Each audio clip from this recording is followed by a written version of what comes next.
welcome to your new job as a security guard for Standard Pizza. I'm a day shift security guard, but I worked the night shift a couple of weeks ago. I will give you audio recordings every day during your first week to help you get settled in. Now let me help you get acquainted with your workplace. In the office in front of you is a monitor with a camera system. And on the right is the entrance to the office, equipped with an automatic door. And behind you is the window with a built-in shutter. Now for the important part. The pizzeria is famous not only for its food, but also for its very high-tech animatronics that, in addition to entertaining guests during the day, like to wander around the building at night. I don't know the reason for their nighttime activity, but the technicians mentioned that it may be related to their software and or charging system acting out. The point is that the building is very quiet at night, and the only source of noise, or any movement, if any, is your office. If they enter, they may accidentally damage something in the office or accidentally harm you. So if one of the animatronics tries to enter, close the door or window in front of them. This will trick their systems into thinking that there's a ball in front of them. Or something. And then they'll go away. Now, about the door.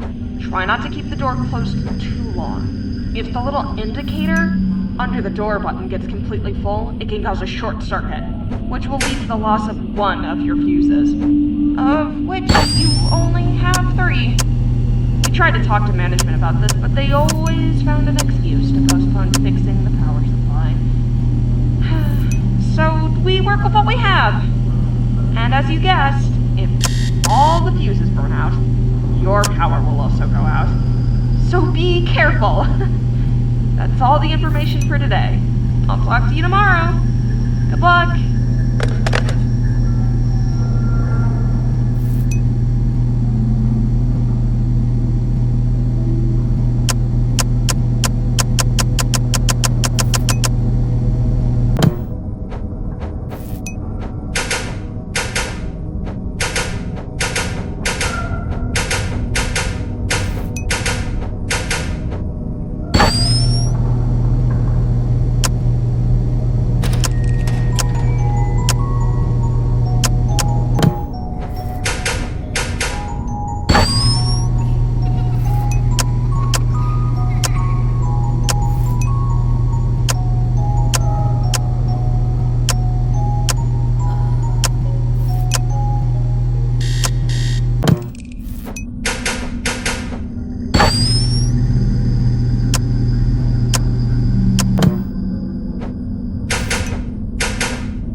If you're hearing this recording, it means you successfully reached the parts and service room located in the basement of the pizzeria. Your task here is simple. All you need to do is make some minor repairs, replace some parts of the animatronics before the repair crew comes in during the day to finish up. Your task for tonight is very simple. All you need to do is remove the old module from Bonnie's head and replace it with a new one. Also, pay attention to the corridor behind you. At the end of this corridor is one of our old mascots who was sent here quite a long time ago after an incident. This robot activates from time to time and will try to get closer to you. In order to avoid an awkward situation or harm, use the stun baton we've provided for you. Keep in mind that before each use, the baton needs to be recharged, and if this charge is interrupted, you will lose any charge you've built up. So be careful, listen for the sounds of footsteps, and get to work.